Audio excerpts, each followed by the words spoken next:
آج ہم جاوید چودھری کا کالم بس تقریریں سن لیں پڑھیں گے۔ دنیا میں چین کے 161 سفارت خانے ہیں۔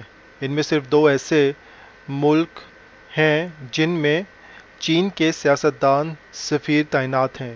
یہ 2 ملک ایتھوپیا اور پاکستان ہیں۔ پاکستان میں اس وقت نونگ رونگ سفیر ہیں۔ یہ سیاستدان بھی ہیں اور چین کے نیشنل پیپلز کانگریس کے ممبر بھی۔ یہ 1987 میں کمیونسٹ پارٹی میں شامل ہوئے۔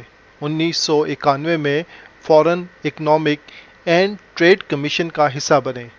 پھر یہ کارپوریٹ ڈویژن کے ڈائریکٹر ہوئے، وائس میئر بنے، ڈپٹی پارٹی چیف رہے، نسلی اور مذہبی امور کے ڈائریکٹر بنا دیے گئے اور آخر میں ستمبر 2020 میں انہیں سفیر بنا کر پاکستان بھجوا دیا گیا۔ نونگ رونگ کی تعیناتی کی 4 وجوہات ہیں۔ پہلی وجہ سی پیک ہے۔ چین دنیا سے زمینی رابطے کے لیے پاکستان میں $58 ارب خرچ کر رہا ہے۔ امریکہ یہ منصوبہ رکوانا چاہتا ہے۔ نون لیگ دعویٰ کرتی ہے ہماری حکومت کے خاتمے میں سی پیک کا اہم رول تھا۔ میاں نواز شریف کو نکال کر عمران خان کو سی پیک رکوانے کے لیے لایا گیا۔ چین میں یہ منصوبہ ہر صورت مکمل کرنا چاہتا ہے۔ دوسری وجہ افغانستان سے نیٹو فورسز کا انخلاء ہے۔ افغانستان میں طالبان تگڑے ہو رہے ہیں۔ انہیں داعش اور چینی مخالف تحریک ایسٹ ترکستان اسلامک موومنٹ کی حمایت بھی حاصل ہے۔ چین کا خیال ہے امریکہ مستقبل میں ایسٹ ترکستان اسلامک موومنٹ کو سپورٹ کرے گا اور یہ طالبان کے ساتھ مل کر سنکیانگ میں گڑبڑ شروع کر دے گی۔ تیسری وجہ پاکستان شدید سیاسی پولرائزیشن کا شکار ہے۔ سیاسی جماعتیں ایک دوسرے کے ساتھ سلام لینے کے لیے بھی تیار نہیں ہیں۔ ان کا نقصان چینی کمپنیوں اور منصوبوں کو پہنچ رہا ہے۔ چوتھی وجہ چین کو پاکستان کی موجودہ حکومت کی فلسفی سمجھ نہیں آ رہی۔ یہ کبھی کمیونسٹ بن کر کاروباری طبقے کو لٹا دیتی ہے، کبھی انہیں اندھا دھند رعایتیں دے دیتی ہے۔ چین پی ٹی آئی کی پولیٹیکل فلسفی اور ذہنی رجحان کو سمجھنا چاہتا ہے۔ وہ یہ 4 وجوہات ہیں جن کی بنا پر چین نے ستمبر 2020 میں اپنا ڈپلومیٹ سفیر واپس بلایا اور تاریخ میں پہلی بار ایک سیاستدان کو سفیر بنا کر بھجوا دیا۔ نونگ رونگ کے بعد چین نے زبوزان کو ایتھوپیا بھجوا دیا۔ یہ بھی سیاستدان ہے اور چین کو ایتھوپیا میں بھی پاکستان جیسی صورتحال کا سامنا ہے۔ اس نے وہاں بھی $50 بلین کے پروجیکٹ شروع کر رکھے ہیں اور یہ بھی التوا کا شکار ہیں۔ قومیں اور ملک اس طرح سوچتے ہیں، یہ گھی نکالنے کے لیے بعض اوقات اپنی ساری انگلیاں بھی ٹیڑھی کر لیتے ہیں۔ آپ اس مثال کو سامنے رکھیں اور پھر صرف ایک سوال کا جواب دیں کہ ملک کے معاشی حالات خراب ہیں۔ اس میں عمران خان کا کوئی قصور نہیں۔ معیشت کبھی عمران خان کا سبجیکٹ ہی نہیں رہا۔ وزیر اعظم نے آج تک کوئی بجٹ بنایا نہ معیشت پڑی۔ ملک میں مہنگائی کنٹرول نہیں ہو رہی، اس میں بھی عمران خان کا کوئی قصور نہیں۔ عمران خان نے آج تک اپنی جیب سے کوئی چیز نہیں خریدی۔ لوگ 50 سال سے ان کی خدمت کر رہے ہیں۔ ان کا گھر ہو، ہسپتال ہو یا پھر پارٹی ہو، یہ لوگ چلاتے ہیں۔ انہیں آٹے دال کا بھاؤ کیسے معلوم ہو سکتا ہے؟ عمران خان سے پارٹی کنٹرول نہیں ہو رہی، اس میں بھی ان کا کوئی قصور نہیں۔ یہ کپتان رہے ہیں اور کپتان صرف ایک میچ یا ایک سیریز کے لیے ٹیم بناتا ہے اور جو ہی سیریز یا میچ ختم ہوتا ہے تو ٹیم تتر بتر ہو جاتی ہے۔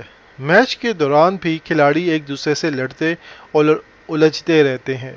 کپتان کو ان کی لڑائی کا بھی فائدہ ہوتا ہے۔ یہ ان کی لڑائیوں کی پرواہ نہیں کرتا، لہٰذا میں پارٹی کی کمزور سٹرکچر کے سلسلے میں بھی عمران خان کو بے قصور سمجھتا ہوں۔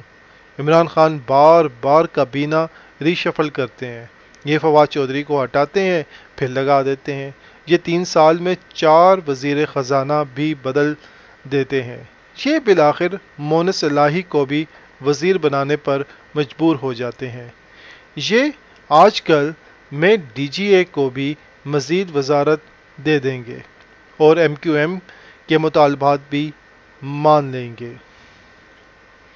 یہ اس معاملے میں بھی بے قصور ہے، کپتان ہمیشہ ایک ایک اوور سامنے رکھ کر کھیلتا ہے، بالرز اگر پرفارم نہیں کر رہا یا بیٹسمین نے گیند گند کر دیا تو یہ اسے اگلی بار نہیں کھلائے گا یا پھر اس کے پہلے یا آخر میں لے جائے گا، اور عمران خان سفارتکاری میں بھی مار کھا رہے ہیں، یہ کبھی امریکہ سے پاکستان کے تعلقات خراب کر دیتے ہیں، کبھی سعودی عرب سے، کبھی ترکی اور ملائیشیا سے، اور کبھی اپنے بیانات کے ذریعے چین کو پریشان کر دیتے ہیں۔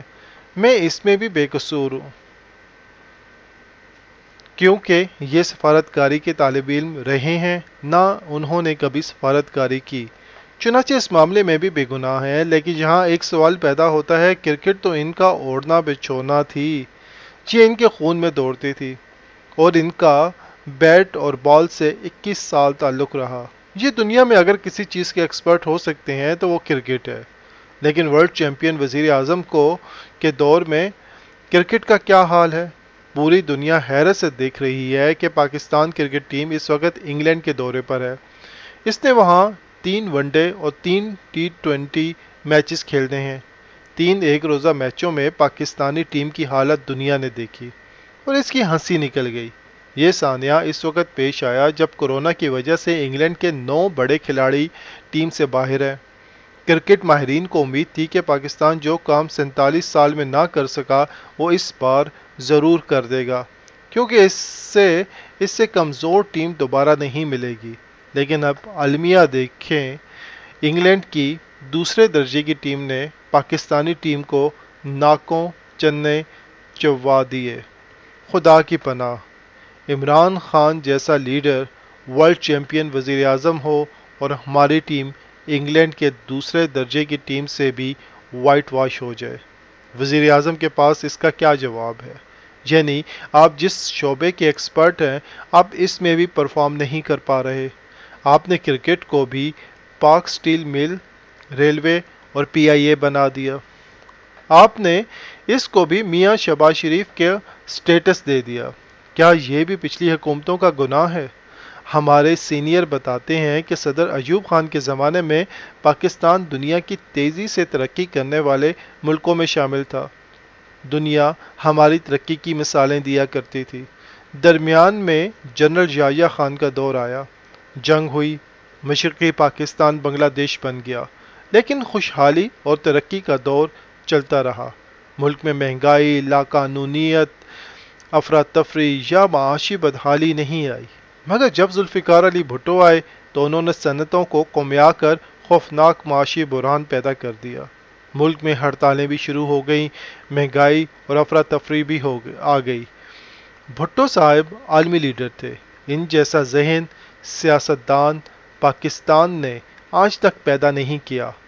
ان کو چاہیے تھا کہ وہ صورتحال کا تجزیہ کرتے اور اپنی حکمت عملی بدل دیتے، لیکن وہ اپنی غلطیوں کے ادراک کے بجائے اپوزیشن، میڈیا، بیوروکریسی اور پارٹی کے سچے اور کھرے لوگوں کو اپنا دشمن سمجھنے لگے۔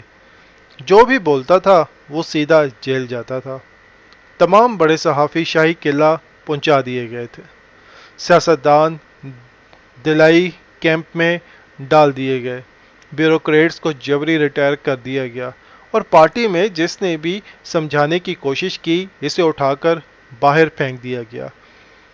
نتیجتاً ملک میں دہشت کا ماحول پیدا ہو گیا، معیشت پہلے ہی سے خراب تھی، اوپر سے دہشت بھی آ گئی، لہٰذا ملک بیٹھتا چلا گیا۔ بھٹو صاحب نے حالات کی نزاکت سمجھنے اور پرفارمنس پر توجہ کی بجائے تقریروں میں پناہ لے لی۔ وہ بلا کے مقرر تھے، وہ جب بولتے تھے تو ان کے لفظ لوگوں کے دلوں میں اتر جاتے تھے۔ بھٹو صاحب نے اپنے اس آرٹ کو سیاسی سہارا بنا لیا، وہ تقریریں کرتے رہے اور ملک دلدل میں دھنستا رہا، یہاں تک کہ فوج نے ایک رات ایشیا کے سب سے بڑے لیڈر کو خوابگاہ سے نکال کر حراست میں لے لیا۔ ذوالفقار علی بھٹو کا خیال تھا وہ گرفتار ہوں گے تو ہمالیہ روئے گا، لیکن ہمالیہ نے رونے سے انکار کر دیا۔ مزید المیہ یہ تھا، کابینہ کا ایک وزیر بھی اپنے لیڈر کے لیے باہر نہیں نکلا، جیالے بھی گھروں میں بیٹھے رہے۔ یہ حالات دیکھ کر جنرل ضیاء الحق نے ذوالفقار علی بھٹو کو پھانسی پر لٹکا دیا۔ یہ پاکستان کی تاریخ کا سب سے بڑا سیاسی المیہ تھا، مگر المیے کے اس دن بھی کوئی سڑک بند ہوئی، نہ ہی کسی دکان کا شٹر گرا، کاروبار حیات اپنی رفتار سے چلتا رہا۔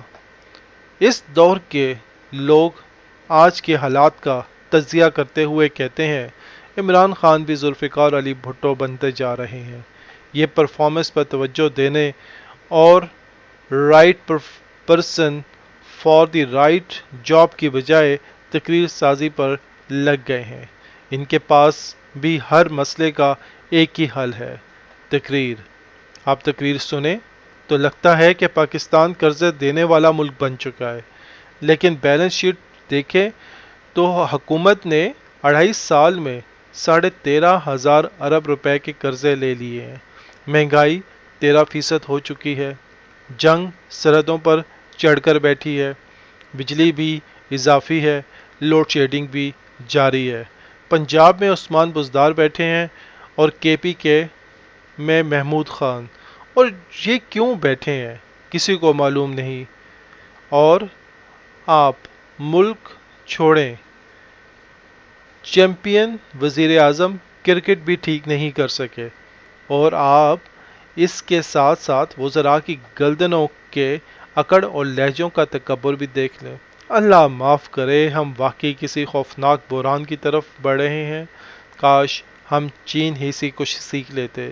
یہ ضرورت پڑنے پر سیاستدانوں کو سفیر بنا دیتے ہیں، جبکہ ہم انا کے مینار سے نیچے نہیں جھانک رہے۔ ہم بات بھی آسمان کو دیکھ کر کرتے ہیں۔ یہ کیا ہو رہا ہے؟ یہ لوگ ملک کو کہاں لے جا رہے ہیں؟ کیا اس ملک میں کسی کو بھی احساس نہیں؟ اللہ ہی رحم کرے۔